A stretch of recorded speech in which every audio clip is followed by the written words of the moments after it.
그 성탄절 캐롤 중에서 그런 노래가 있죠. 어린이들이 부르는 캐롤 중에 울면 안 돼, 울면 안 돼. 자, 그다음 가사가 뭡니까?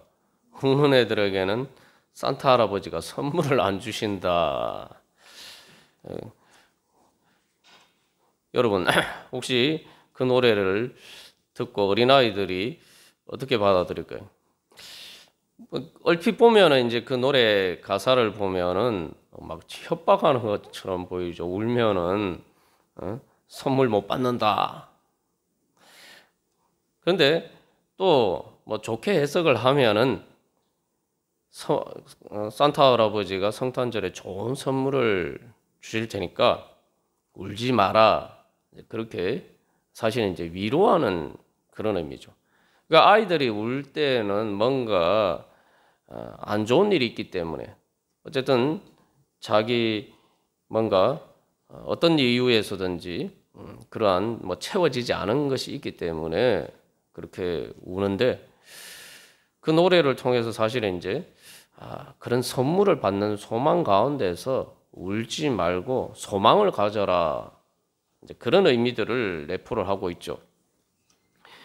오늘 말씀에서 하나님께서는 그래서 마치 울면 안 돼, 울면 안 돼 이렇게 말씀하시는 것이 아니라 우리가 울고 있고 또 우리에게 위로가 필요하기 때문에 단순히 선물을 주시기 위해서 오는 것이 아니라 그것보다 먼저 우리를 위로하시기 위해서 우리에게 찾아오신다는 것입니다.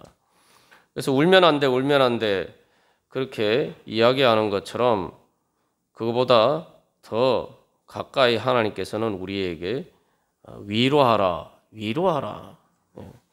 이것은 단순히 어떤 한 사람에게 하는 이야기가 아니죠. 여기 보시면은 이사야 40장 1절에서 너희는이라고 이야기했어요. 너희는. 이것은 말 그대로 하늘의 모든 천군 천사들과 또 수많은 바로 하나님의 선지자들과 또 오늘 하나님의 백성에게 바로 위로하라고 말씀하십니다. 하나님 여기서 이제 그래서 복수로 사용하고 있습니다만 원래 성경에서 하나님도 엘로힘이라고 해서 복수로 사용하고 있어요. 그게 뭐 하나님이 여러분이라서 그런 게 아니라 이건 권위의 복수라는 것인데 말 그대로 한마디로 이야기하면은 예전에 왕정 국가에서 백성들이 수많은 백성들이 있지만 왕이 그 백성들을 대표하죠. 그렇기 때문에 왕은 한 사람이지만 실질적으로 그 모든 백성 복수의 그 백성들과 마찬가지다. 그런 의미에서 이제 하나님도 이제 복수로 표현하는데 여기서 바로 하나님께서는 너희는 위로하라. 그래서 그냥 한 사람이 위로하는 게 아니라 수많은 사람들이 말 그대로 요한계시록에서 이 사도 요한이 그 비전을 볼 때에 하나님께서 어떤 비전을 보여주셨습니까? 요한계시록은 말 그대로 박해받는 성도들에게 보내는 하나님 편지이고 또 박해받는 그 성도들에게 보여주시는 하나님의 비전인데 거기에 보면 우리가 그 찬양집에서도 뭐 많은 물소리라는 그런 게 있습니다만 바로 많은 물소리와 같은 허다한 수많은 성도들의 찬양의 소리가 천상에서 들려오는 것을 보게 됩니다. 그렇게 하나님께서는 바로 위로하시는 거죠.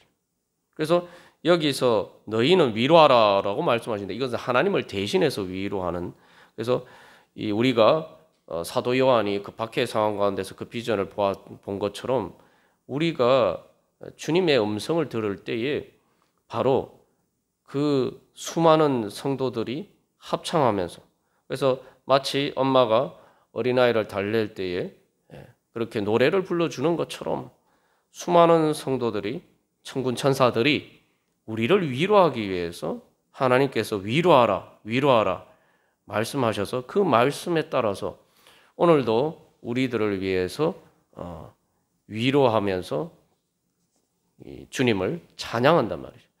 그래서 우리가 기도할 때에 바로 어떤 상황 가운데 있다 할지라도 바로 그 주님의 위로가 우리의 마음에 와 닿을 때에 그때 바로 천국이 임하는 겁니다. 삶의 상황이 어떤 좋아져서 천국이 임하는 것이 아니라 하나님의 위로가 우리 마음에 닿으면은 천국이 임하는 것입니다. 그래서 이사야 40장 2절 말씀에서는 위로하라 위로하는데 그 위로의 말을 어떻게 전하느냐? 예루살렘의 마음에 닿도록, 예루살렘의 마음에 닿도록, 예루살렘의 그 마음을 향해서 정말 그래서 그 마음의 깊은 곳에서부터 그 모든 상처가 치유될 수 있도록 그렇게 위로하라라고 말씀하십니다. 그래서 우리가 지난번에도 트라우마와 관련에 대해서 나누었습니다만 트라우마라는 게 보면은 외적으로 정말 스데반이 돌에 맞아 죽는 것처럼 그런 끔찍한 장면들, 그리고 교회가 박해를 당해서 감옥에 갇히고 이런 정말 트라우마 같은 를 겪을 수밖에 없는 그러한 외적인 상황들이 있습니다. 우리의 삶에도 그런 상황들이 있죠. 근데 트라우마가 뭡니까? 그런 외적인 상황들이, 그런 사건이 일어나고 그것들이 과거의 사실로 지나가 버려도 그 상처는 우리 마음에 여전히 남아있다는 거예요. 그래서 이미 그 사실들은, 그 끔찍한 일들은 과거의 사건이 되었음에도 불구하고 아직 내 마음에 상처가 남아서 내 마음에 현재에 영향을 미치고 있다는 것입니다. 그래서 하나님께서 위로하라고 말씀하실 때 특별히 마음을 향해서, 이 문자 그대로 하면 이제 마음을 향해서라는 말인데 그것은 이제 마음에 닿도록 이렇게 번역한 것입니다. 그래서 하나님께서 특별히 위로하라고 말씀하시면서 마음에 닿도록 위로하라고 말씀하십니다. 왜냐하면은 그 모든 상처들이 비록 과거의 사건 때문이긴 하더라도 이미 현재의 마음에 남아있기 때문에 마음이 치유가 되어야지 진정한 위로를 받는 거예요. 그래서 이 말씀은 이스라엘 백성들, 특별히 가장 직접적으로 이 말씀이 전해지는 대상은 바로 바벨론의 포로로 잡혀간 이스라엘 백성들입니다. 예루살렘, 여기 특별히 예루살렘의 마음이라고 이야기하는데 예루살렘 성이 멸망했어요. 예루살렘이라는 게 유다의 수도인데 유다 왕국이 바벨론 제국에 의해서 멸망하고 예루살렘 성이 다 파괴가 되고 그 예루살렘 성에 있는 성전도 다 파괴가 됐어요. 완전히 폐허가 됐어요. 그리고 그 예루살렘 성에서 있던 바로 그 유대인들은 바벨론의 포로로 끌려갔어요. 예전에 일제시대 강제징용으로 끌려간 것처럼 그렇게 끌려갔어요. 근데 강제징용은 전쟁이 끝나면 돌아오지만 이스라엘 백성은 돌아오지도 못하는 거예요. 그리고 세월이 70년이 지나는데 어느 날 갑자기 바벨론 제국이 멸망하죠. 그리고 우리가 흔히 아는 이제 성경에는 바사라고 나와 있습니다. 메대와 바사라고 나와 있습니다. 그 바사라는 말이 페르시아라는 말이에요. 페르시아 제국이 바벨론 제국을 멸망시키고 그 페르시아의 왕이 갑자기 조서를 내려서 이스라엘 백성들로 하여금 고국으로 돌아가라. 그냥 돌아가라고 말하는 것뿐만 아니라 모든 그 돌아가서 성전을 재건하고 성을 재건할 수 있는 경비도 다 되어주고 또 모든 여러 가지 후원을 해주면서 돌아가라고 얘기합니다. 이 기적 같은 일이죠. 이게 도저히 상상도 못했던 일이 일어난 것입니다. 이제 그러한 바로 이스라엘 백성들이 그 바벨론 포로가 끝나고 다시 예루살렘으로 돌아와서 예루살렘 성을 재건하고 성전을 재건하는 바로 그 비전을 주님께서 제시하시면서 너희는 위로하라, 내 백성을 위로하라 그렇게 말씀하시는 겁니다. 그래서 이 말씀은 실제로 현실로 이루어졌죠. 역사적인 사건으로 이루어졌어요. 우리가 여러 번 나누었습니다만 우리 일제시대에서 우리나라가 해방된 것도 그렇고 우리가 현실을 보면은 암담하다 이렇게 생각할 때가 많지만 그러나 역사를 보면은 정말 놀라운 기적 같은 일이 우리들에게 불현듯이 다가오는 순간들이 얼마나 많은지 모릅니다. 그래서 오늘 이 말씀을 우리가 받을 때에도 주님께서 위로하라고 말씀하실 때는 마음에 닿도록 말씀하시는 것은 마음이 치유가 되어서 그리고 실제로 하나님께서 그들을 돌아오게 하시겠다는 거죠. 그래서 이것이 역사적인 사건을 통해서 이루어졌고 또 누가복음에서 똑같은 말씀을 가지고 세례 요한이 바로 예수님이 오실 것을 전하면서 외치죠. 그래서 바로 이 세례 요한이 이 말씀에 외치는 자다 그렇게 이야기하는데 바로 그것을 통해서 가장 이사야서 말씀이 또 예언하는 메시아가 와서 예수님을 통해서 구원하는 우리를 구원하시는 그 일이 역사적인 사건으로 이루어졌어요. 그래서 2000년 전에 또 예수님이 세례 요한이 예언한 것처럼 그 길을 예비한 그 길을 통해서 예수님께서 오시고 그 예수님을 통해서 구원 사역을 통해서 교회가 세워지고 그 교회를 통해서 오늘날 바로 이 땅에 있는 우리들에게까지 제가 여러 번 강조해서 말씀드립니다만 땅끝까지 이르러 하나님의 복음이 전파될 것이다 라고 얘기했는데 우리가 땅끝이잖아요. 그죠? 이 예루살렘에서 보면은 이 유라시아 대륙에 우리가 제일 끝에 있어요. 그죠? 말 그대로 땅끝까지 하나님의 복음이 전파되고 오늘도 이 땅끝에서 바로 하나님께 경배하는 그래서 이사야서의 예언이 실제로 이루어졌어요. 그리고 우리의 삶 가운데도 내가 구원의 길을 알지 못하고 살아갔는데 그 구원의 길을 이제 우리가 가게 되었단 말이죠. 그래서 우리가 이 주님의 말씀 주님께서 오늘도 다시 한번 우리에게 위로하라 말씀하시는데 이건 말 그대로 그냥 마음에 닿도록 위로하라는 것이 단순히 마음만 위로가 되는 게 아니라 실제로 역사적인 현실로 이루어지는 바로 그러한 위로라는 것을 우리가 다시 한번 기억할 필요가 있습니다. 그래서 우리가 그런 소망에 그런 역사적인 사실에 근거해서 예수님께서 다시 오실 것이고 또 우리의 죽음과 예수님이 재림하실 때에 우리에게 그 완전한 구원도 바로 우리에게 내 삶의 역사적인 사건으로 구체적으로 이루어질 것이다. 우리가 그것을 소망할 수가 있을 것입니다. 이게 바로 우리가 이 대림절 기간에 대림절은 성탄절을 준비하면서 예비하는 시간들인데 바로 이 시간에 우리가 바로 그러한 믿음과 소망으로 주님 앞에 나가야 될 것입니다. 그래서 주님께서 오늘 우리들에게 어떻게 그 말씀으로 오늘 말씀의 음성으로 그것을 통해서 성령의 능력의 손길로 우리를 위로하시는가? 우리가 그 위로를 소망하면서 주님 앞에 더 가까이 나아가시는 그런 대림적이 되기를 간절히 바랍니다. 그런데 여기서 우리가 특별히 이 말씀을 통해서 위로를 받을 수 있는 것은 또 3절 말씀에 보시면은 너희는 광야에서 여호와의 길을 예비하라. 이것이 우리에게 주시는 또 복음입니다. 광야에서 주의 길을 예비하라. 그 말씀은 무슨 말입니까? 바로 광야에서 외치는 소리. 이 세례 요한이 그래서 이제 광야에서 외치는 소리로 등장합니다만 광야에서 외친다. 그래서 광야에서 주의 길을 예비하라. 아니 이 세상에서 주의 길을 예비하는 게 아니고 왜 사람이 살지 않는 광야에서 주의 길을 예비하는가? 그래서 이 하나님은 광야에서 오신다.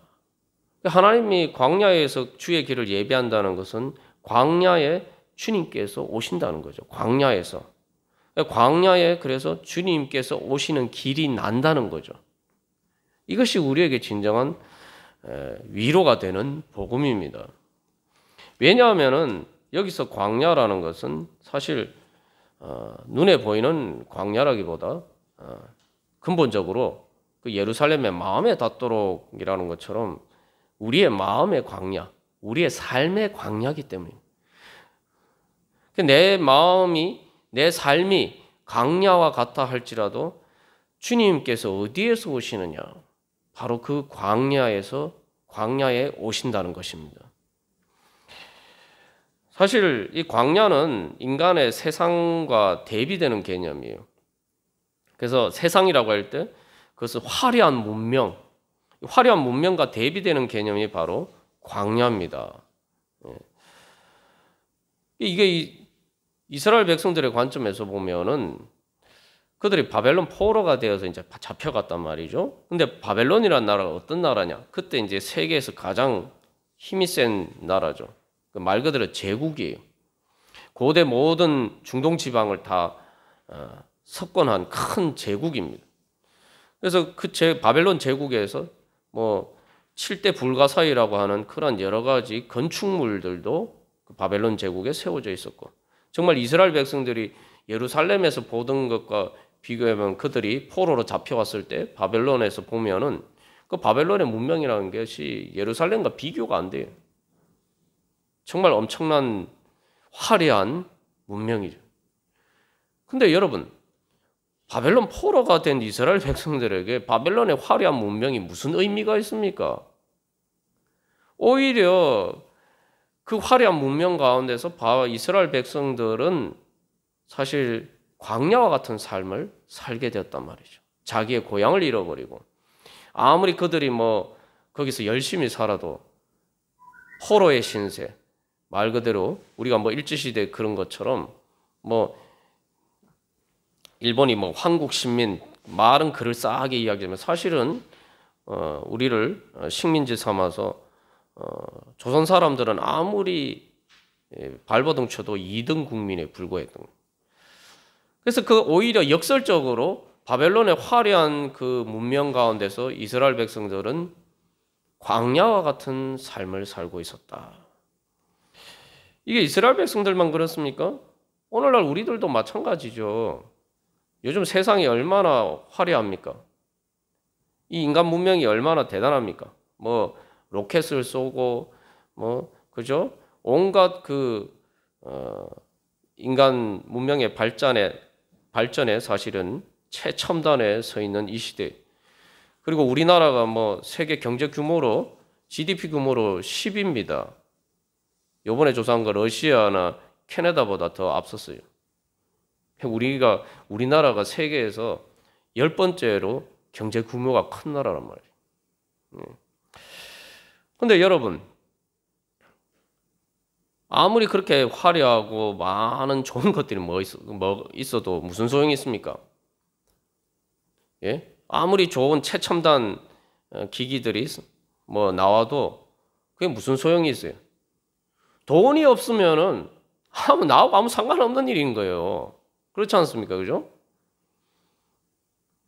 아무리 뭐 좋은 차가 나오고 뭐 좋은 최신형 스마트폰이 나와도 돈이 없으면은 나하고 아무 상관없는 일이에요. 예. 그렇기 때문에 사실은 이 땅에서 뭐 많은 화려한 문명이라고 이야기하지만 대부분의 사람들은 사실은 광야 같은 삶을 살고 있어요. 오늘날 젊은이들에게 물어보면은 대한민국에서 살기가 얼마나 힘들다고 이야기합니까? 뭐 취직하기도 힘들고, 예? 경제적인 뒷받침이 되지 않으니까 서울에서는 집 구하기도 어렵고, 그래서 뭐 결혼도 포기하고, 뭐 3포, 5포가 아니라 요즘은 7포 세대라 그런 얘기까지 나오고 있단 말이에요. 사람들에게 물어보면은 이 세계 10위의 경제 규모를 자랑하는 그 대한민국의 수도 서울에서 사는 많은 사람들에게 물어보면은 삶이 행복하냐 물어보면 그렇다라고 이야기할 수 있는 사람이 얼마나 되겠습니까? 다들 삶이 팍팍해요. 광야 같아요. 그래서 주님께서는 광야에서 오신다. 광야에 오신다. 아주 역설적으로 오히려 광야에서 오신다라고 이야기했어요. 그래서 우리의 삶을 보면은 여기서 특별히 또 주의 길을 예비하라, 여호와의 길을 예비하라라고 이야기하면서 40장 3절 말씀에서 우리 하나님의 대로를 평탄케 하라. 여기 대로라고 번역된 말은 요즘식으로 하면 고속도로라는 말입니다. 고속도로. 고속도로처럼 특히 이제 우리나라에서 제일 큰 고속도로 경부고속도로죠. 이 경기도 수도권 지역의 그 경부고속도로는 차선이 엄청 크죠, 그죠? 말 그대로 그런 게 바로 대로예요. 지금 이 화면에서 있는 것처럼 이게 사실은 이 화면의 장소가 미국의 데스밸리, 말 그대로 문자 그대로 사망의 골짜기라는 곳에 가면 저렇게 도로가 나 있어요. 그죠? 예. 완전 직선이죠, 그죠? 자, 그런데 이 대로라는 건 말 그대로 그 경부고속도로처럼 큰 하이웨이를 이야기합니다. 예전에는 이걸 왕의 대로라고 이야기했어요. 그래서 이 특별히 뭐 중국이나 뭐 고대 중동 지방에서도 마찬가지고 바벨론 제국도 마찬가지고 또 중국 같은 곳에도 그렇고 뭐 우리나라도 마찬가지고 수도에 보면은 궁궐을 중심으로 해서 이제 성이 쌓고 그 궁궐에서 바로 이렇게 직선으로 왕의 대로가 있죠. 그죠? 예. 뭐 그 왕의 대로가 우리나라 이제 조선 시대 때도 지금 서울의 그 광화문 대로가 바로 그런 곳이죠. 예.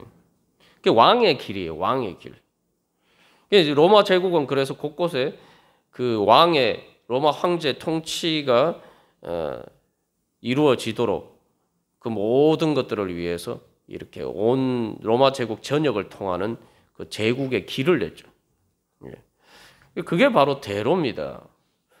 근데 이 대로가 우리하고 무슨 상관이냐? 우리가 인생에서 사실 말하면 세상 사람들이 부러워하듯이 잘 나가는 사람, 그죠?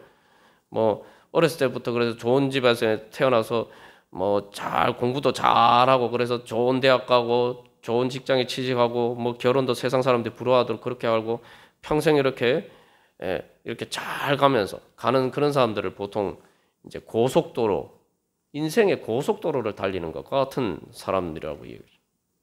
비유적으로 뭐 그렇게 이야기합니다만. 그래서 이 대로라는 것은 말 그대로 우리 인생의 대로는, 인생의 고속도로는 왕같이 살아야 갈 수 있는 길이에요. 그러나 여러분의 인생은 대로였습니까? 여러분들이 지금까지 살아온 인생은 대로였습니까? 대부분의 사람은 인생길은 고속도로가 아닙니다.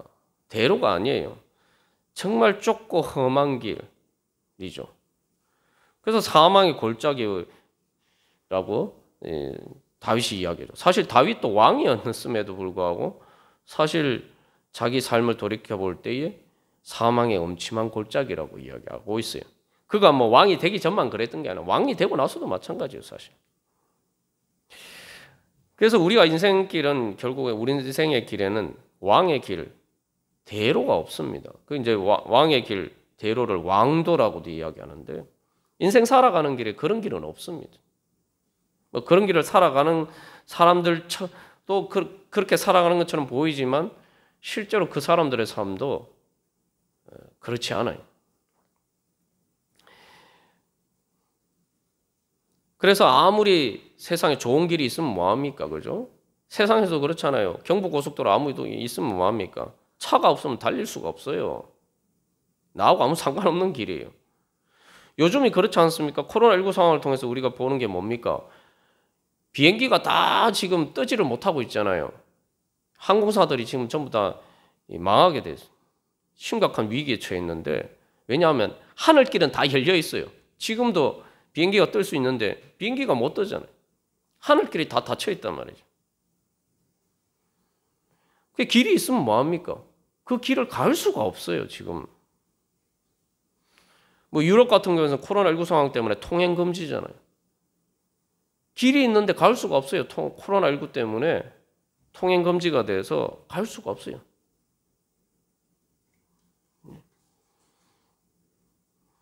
결국 우리의 인생길도 마찬가지입니다. 그래서 우리의 인생길이 정말 고속도로처럼 달리는 것처럼 보여도 다 가면 끝에 가면은 막다른 골목이. 그래서 우리의 삶은 광야와 같은 삶이고 그 광야와 같은 삶은 말 그대로 광야에는 길이 없는 곳이 광야입니다. 사람이 안 사는 곳인데 길을 왜 내겠습니까? 저 데스밸리 같은 곳에 저런 도로가 닦인 것은 그래도 이 경제적인 여유가 있는 미국과 같은 나라이기 때문에 저런 데 길을 내놨죠. 저게 사람 아무도 안 살아요. 말 그대로 사막인데. 관광지, 그러니까 국립공원이니까 이 길을 저렇게 아스팔트 그 길을 닦아 놓은 거죠. 그래서 실제로 관광지를 가면은 저런 다른 곳에 다른 나라에서는 저런 곳이 있어도 사람이 안 살기 때문에 사람 안 사는 곳에 저런 길을 내려면 얼마나 돈이 많이 들어가겠어요. 수지 타산도 안 맞고. 그래서 길이 없는 거예요. 그게 광야입니다. 원래 광야라는 것은 사람이 안 살기 때문에 길이 없는 곳이 광야예요. 우리의 삶이 광야와 같다는 것은 우리 인생에 길이 없어요, 사실. 어떤 사람은 자기가 고속도로 달리는 것다로 이렇게 생각할 수도 있지만 사실은 모두가 막다른 골목 죽음에 이르기 때문에 결국 길이 없어요. 살 길이 없다는 게 현실입니다. 그런데 이 말씀이 왜 우리에게 위로가 됩니까? 길이 없는 광야의 길을 준비하라. 길이 없는 광야에 다른 길도 아니고 여호와의 길, 하나님의 대로를 닦아라. 하나님의 대로가 놓여질 것이다. 그렇기 때문에 이것은 우리에게 축복의 말씀이죠. 소망의 말씀이죠. 특별히 광야에서 외치는 자의 소리, 광야에서 오시는 하나님을 이야기하고 있어요. 왜 하나님이 광야에서 오시냐? 이것은 첫 번째로 광야라는 것은 인간의 문명의 손길이 닿지 않는 곳이라는 의미거든요. 그러니까 우리의 살 길은 사람이 아무리 화려한 문명을 구축해도 살 길을 낼 수는 없다는 거죠. 물론 조금 수명을 연장하고 조금 더 잘 살 수 있는 길은 낼 수가 있는데 진짜 죽음을 이기고 살 길은 낼 수가 없어요. 그리고 많은 사람들에게 그러한 인간의 문명이 그들의 삶에, 오늘 우리의 삶에 정말 길을 내었다라고 이야기할 수 있습니까? 솔직히 뭐 요즘 젊은 세대들이 힘들다고 인생 살기가, 세상 살기가 힘들다고 하지만 사실 뭐 몇십 년 전이나 지금 그 전 연세 드신 분들의 세대와 비교해 보면은 물질적으로 얼마나 풍요합니까? 그죠? 이것을 보여주는 것은 인간 문명이 아무리 발달해도 낼 수 없는 것이 진짜 살 길이라는 거죠. 그래서 왜 하나님은 광야에서 오시느냐? 왜 하나님은 광야의 길을 내시느냐? 인간의 손길이 닿을 수 없는 바로 그 인간의 손길이 해결할 수 없는 그 문제를 해결해 주시기 위해서 바로 그 광야에서 하나님이 오신다는 겁니다. 예. 그래서 광야에서 나는 길은 인간이 내는 길이 아니에요. 이건 하나님이 내어주시는 길입니다. 그래서 시편 말씀에 하나님은 바다 가운데 길을 내시는 분이다 라고 있죠. 여러분, 바다 가운데 길이 어떻게 납니까? 바다 가운데 배를 타고 가는 뱃길을 이야기하는 걸까요? 이스라엘 백성들이 출애굽에서 홍해를 건널 때 바다 가운데 무슨 길이 있습니까? 그들이 배를 타고 건넌 게 아니죠. 하나님이 홍해를 가르시고 길을 내어주셨어요. 그리고 그들이 지나고 난 다음에 다시 바닷물이 덮여서 그 길의 흔적을 찾아볼 수가 없어요. 그래서 하나님 바다 가운데 길을 내신다. 광야 가운데 길을 내신다. 인간이 낼 수 없는 길을 내시는 분. 구원의 길을 내시는 분. 하나님께서는 그 길을 우리들에게 열어주시기 위해서 오늘도 우리에게 찾아오십니다. 그래서 여러분, 예수님이 어디에 오셨습니까? 성탄절에 예수님이 어디에 오셨습니까? 구유에 오셨죠. 구유에. 구유라는 건 말 그대로 예루살렘에 화려한 그 왕궁이 있는데 성전도 있고, 그죠? 그래서 동방박사들이 예루살렘에 찾아갔는데 당연히 왕이니까 예? 그곳에 있는 줄 알고 찾아갔는데 그곳에 없단 말이죠. 예수님은 그곳이 아니라 예루살렘의 화려한 왕궁이나 성전이 아니라 베들레헴에 바로 그 마구간에 오셨다는 거예요. 사람이 자는 곳이 아닌 곳, 사람이 살지 않는 곳, 그게 광야예요. 베들레헴의 구유가 바로 광야입니다. 그 베들레헴이 다윗의 고향이라고 해서 사실은 중요한 곳으로 여겨지지만 사실 다윗이 베들레헴 출신이라는 것은 뭐 사무엘 선지자가 왔을 때 형들 다 초대하는데 막내인 다윗만 빼놓고 부르지도 않잖아요. 사실 그렇게 왕이 될 자격이 있다라고 생각하지 않은 그 다윗의 동네라는 거예요. 예. 바로 그곳에 예수님께서 오셨다는 거예요. 하나님께서 오셨다. 그러니까 동방 박사들이 그 베들레헴의 구유를 찾아가잖아요.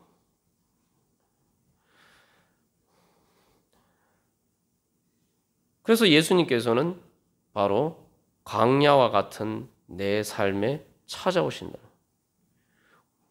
우리가 왕의 대로, 인생의 고속도로 같은 것을 소망하면서 막 그런 것을 바랍니다만 정말 막 그 고속도로에 차도 하나도 없어요. 경부고속도로, 그 넓은 고속도로에 차도 한 대도 안 다녀요. 그러면은 거기에 말 그대로 멋진 뭐 람보르기니 같은 페라리 같은 차를 타고 전속력으로 막 신나게 달려도 뭐 고속도로 만약에 진짜 차가 경부고속도로에 양쪽에 차선에 한 대도 없으면은 시속 200km 달려도 별로 위험하지도 않을 거예요. 그죠? 딱 직선도로 달리면 그죠? 예. 우리의 인생이 그렇게 시원하게 뚫리면 얼마나 좋겠습니까? 우리가 세상에서 그래서 그런 차를 타는 사람들을 부러워하는데 그런 인생의 고속도로를 부러워합니다. 그러나 진짜 왕의 대로 고속도로는 어디에 있느냐? 우리를 위로하시기 위해서 우리의 광야와 같은 내 마음에 찾아오시는 바로 그 주님의 손길 아래, 바로 광야와 같은 내 마음과 내 삶 속에 바로 그 하나님의 왕의 대로가 열린다는 겁니다. 주님께서 다른 것이 아니라 내가 정말 뭐 이런 내 마음에 이런 내 삶에 무슨 왕의 대로가 놓여있나? 주님께서 나를 찾아오시겠나? 응? 그렇게 생각하지만 그곳에 바로 주님께서 찾아오신다는 겁니다. 우리가 멀리서 주님을 찾으면 안 돼요. 그래서 예수님이 베들레헴에 구유에 오셨죠. 내 삶이 오히려 역설적으로 내 삶이 광야와 같다면은 바로 하나님께서 나를 찾아오신다는 그런 소망을 가질 수가 있는 거죠. 그래서 세례 요한이 왜 광야에서 외치는 자, 세례 요한이 왜 광야에서 외치는 자가 되었느냐? 바로 그래서 그런 거예요. 그래서 진정한 복음의 소식은 예루살렘 왕궁에서, 예루살렘 성에서 들려오는 게 아니라 광야에 있는 세례 요한에게서 들려오는 거예요. 그래서 예수님이 그 세례 요한이 감옥에 잡혔을 때에 예수님이 제자들에게 세례 요한에 대해서 뭐라고 말씀하십니까?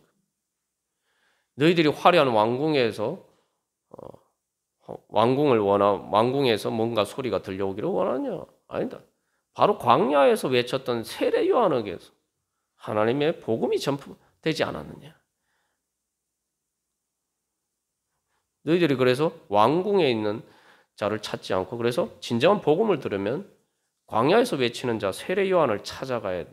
그래서 많은 사람들이 세례 요한을 찾아왔고 그래서 그 세례 요한을 통해서 예수님을 만날 수 있게 된 거죠.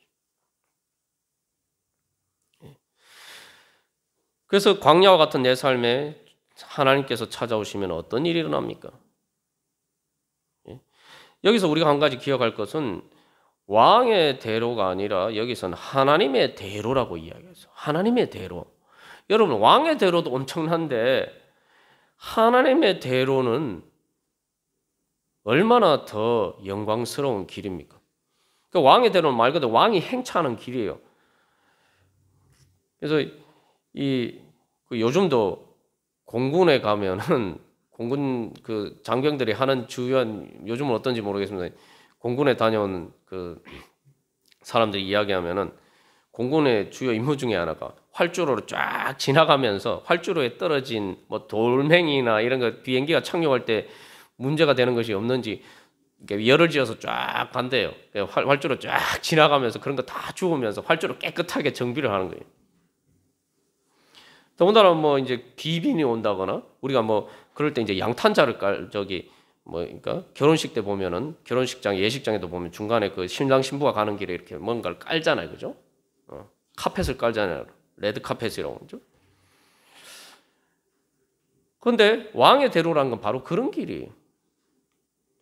근데 여기서 왕의 대로보다 더 큰 하나님의 대로면 어떤 길이겠어요? 그래서 이 40장 5절에서는 여호와의 영광이 나타나고 영광의 길이에요. 여호와의 영광이 나타나고 하나님의 영광의 길이에요. 요즘 사람들이 뭐 코로나 때문에 그런 거 즐기지 못하지만 축제란 게 다 뭡니까? 사실 프레이드를 하면서 하죠. 사람들이 막 즐거워하는데 그 바로 그러한 영광의 행렬을 이야기. 그래서 그 영광의 행렬이 왕의 대로가 나에게 놓인다는 것은 말 그대로 축제의 자리가 된다는 거예요. 광야와 같은 내 삶이 축제 자리가 되고 왕이 지나가는 바로 그러한 길처럼 그 영광을 넘어서 하나님의 대로이기 때문에 이제 바로 하나님이 다니시는 길, 바로 천국이 되는 거예요. 하나님 나라예요. 그죠? 예. 그래서 광야에서 주님께서 우리의 광야 같은 우리에게 주님께서 오실 때 하나님의 대로가 우리 길에 놓이고 그래서 그것을 성경에서는 또 다른 말로 하면 시온의 대로라고 합니다. 시온의 대로. 이것을 통해서 이제 하나님께서 이제 구체적으로 이스라엘 백성들에게 이때 당시 약속하신 것은 다시 그들이 예루살렘으로 돌아가서 예루살렘 성이 재건되고 다시 그 다윗과 솔로몬 왕국의 그 전성기 때처럼 다시 그렇게 예루살렘 성전도 세워지고 예루살렘 성에 바로 그 왕의 대로가 다시 닦여지는 그것을 하나님께서 이제 약속하시는 것인데 우리의 삶이 이제 그렇게 변화가 된다는 겁니다. 다시 재건되어서 바로 하나님의 대로가 열리는 그러한 곳이 된다는 거예요. 여기서 우리가 그래서 한 가지 기억해야 될 것은 광야는 한마디로 사막이에요. 사막. 사막인데 아무리 사막이라도 비만 내리면은 사람이 살 수 있는 살만한 좋은 곳이 돼요. 오아시스가 그런 곳 아닙니까? 예. 그래서 이 이스라엘 백성들이 이제 광야를 지나갈 때 보면 광야의 길이 어디 있습니까? 광야의 길이 없어요. 광야는 지나가다가 죽을 수 있는 곳이에요. 저 데스밸리라는 것도 지나가다가 예전에도 그 예를 들어서 말씀드린 것처럼 1800년대에 많은 사람들이 서부로 캘리포니아로 거기 이제 골드러시라고 해서 금이 발견돼서 수많은 사람들이 그 금으로 일확 천금을 소망하면서 가다가 저 데스밸리를 지나가다 수많은 사람이 죽었단 말이죠. 근데 요즘은 저렇게 포장도로 잘 닦여 있죠. 저기는 사람이 안 사니까 그냥 직선 도로예요. 완전 일자 도로죠. 그죠? 그러니까 저 길이 놓여 있으니까 차를 타고 가면은 저기에서 뭐 조금만 한두 시간만 가면은 라스베가스가 나와요. 그러니까 사막이라도 길이 있으면은 그리고 비가 내리면은 살만한 곳이 됩니다. 그래서 지금은 저 유명한 관광지가 됐다. 이스라엘 백성들도 광야를 걸어갔지만 사실 길이 없어요. 그런데 그들이 그 길에 지나가면서 뭐 문제가 생겼어요. 하나님이 구름 기둥과 불 기둥으로 이 온도까지 사막에 낮에는 뜨겁고 밤에는 추운데 낮에는 구름 기둥을 통해서 시원하게 해주시고 사막이기 때문에 습도가 없으니까 여러분 그늘만 지면 시원한 거예요. 그래서 구름 기둥입니다. 밤에는 또 춥단 말이죠. 그러니까 불 기둥. 기온도 맞춰주시고 그리고 또한 만나와 메추라기로 먹을 것도 주시고 물도 주시고 그러니까 이스라엘 백성은 광야를 통과하는데도 사막이 아닌 것처럼 그렇게 살았단 말이죠.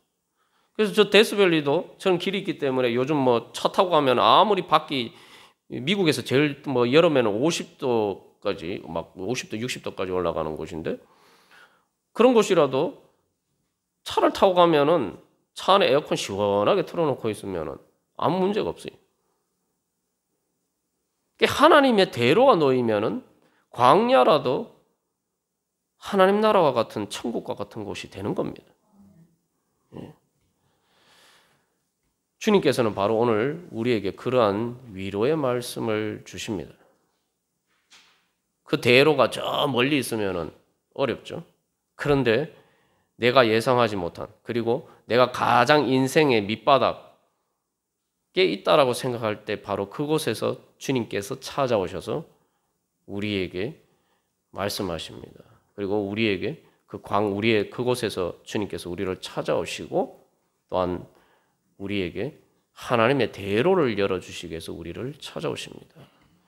우리가 이 대림절 기간 다시 한번 그 하나님의 대로를 소망하면서 우리의 마음으로 주님께 가까이 나가면서 바로 주님께서 또 우리에게 새롭게 열어주실 그러한 하나님의 대로를 예비하는 그러한 소망의 삶이 되시기를 간절히 바랍니다. 우리 이 시간 함께 결단하면서 기도할 때 주님, 제 인생에 주님, 제가 낼 수 없고 세상 누구도 열어줄 수 없는 바로 하나님의 대로를 열어주시옵소서. 시온의 대로를 열어주시옵소서. 주님, 그래야 해서 그 왕의 대로에서 내가 하나님께 그 대로로 해서 제가 주님께 영광 돌리며 바로 주님과 함께 그 길을 가게 하여 주시옵소서. 우리 같이 기도하겠습니다. 아버지 주님, 주여, 주님 저희와 건너가라. 주님 주님 저희들 사랑하고 하나님 아버지 주님께서 저희를 사랑하시고 주님께 찾아오셔서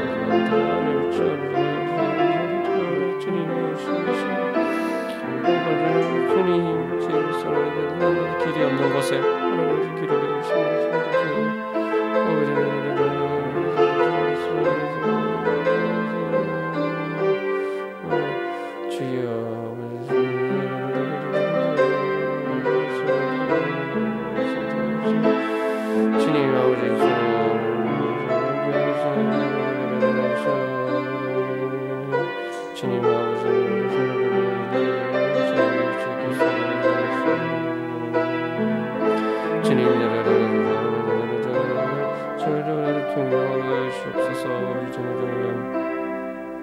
전능하신 사랑과 은혜 하나님 아버지 감사합니다. 저희들에게 코로나19나 여러 가지 또한 저희들의 삶의 상황 가운데 정말 위로가 필요한 이 시간들입니다. 주님, 세상의 어떤 것도 저희들을 참되게 위로해 줄 수 없지만 그러나 저희들을 불쌍히 여기셔서 오늘도 저희들을 위로하시기 위해서 저희들을 불러주시고 저희들에게 말씀하여 주시고 그냥 말씀하여 주실 뿐만 아니라 세상에 저희들을 힘들게 만드는 그 어떤 것보다 더 큰 소리로 주님 위로하여 주시는 음성 저희들 듣기를 간절히 소망합니다. 또 주님께서 이미 말씀하여 주셨사오니 주여 이 말씀이 저희들의 마음에 닿고 또한 저희들의 마음의 깊은 곳까지 주님 모든 죄와 상처들을 치유할 수 있는 능력의 말씀이 되게 하여 주시옵소서. 그래서 저희들 마음 깊은 곳에서부터 저희들의 마음 가장 어둡고 또한 슬픈 또한 고통스러운 그곳에서부터 하나님께서 길을 내어주시고 시온의 대로 하나님의 대로를 내어주셔서 이제 주님의 그 은혜 가운데 살아갈 수 있도록 주님 저희들에게 새로운 길을 열어 주시옵소서. 주님께서 이미 그 모든 것을 예비하시고 또 저희들에게 말씀하시오니 저희들이 이제 주님께서 예배하신 것을 받을기에 부족함이 없도록 주여 저희들의 믿음을 새롭게 하여 주시옵시고 주님 하나님께서 저희들에게 새 하늘을 열어주고 새 길을 열어주시는 그 은혜를 향해서 저희들이 힘차게 나아갈 수 있도록 주의 성령께서 온전히 저희들을 주장하여 주시옵소서. 그래서 저희들의 인생길이 하나님의 대로가 되어서 하나님과 동행하며 하나님께 영광 돌리며 하나님의 영광으로 충만한 길이 될 수 있도록 주님 축복하여 주시옵소서. 이 모든 말씀 우리 주 예수 그리스도 이름으로 감사기도 드리옵나이다. 아멘. 지금은 우리 주 예수 그리스도의 은혜와 하나님 아버지의 영원하신 사랑과 예수 그리스도의 영 되신 성령님께서 광야와 같은 우리의 마음과 우리의 삶에 하나님의 대로를 열어주시고 그 길을 갈 수 있도록 끝까지 인도하여 주시는 그 생명의 역사가 오늘도 예수님을 주님으로 고백하며 그 주님의 길만을 따라가기를 간절히 소망하는 모든 성도들에게 지금부터 영원까지 함께 하시기를 간절히 축원하옵나이다. 아멘.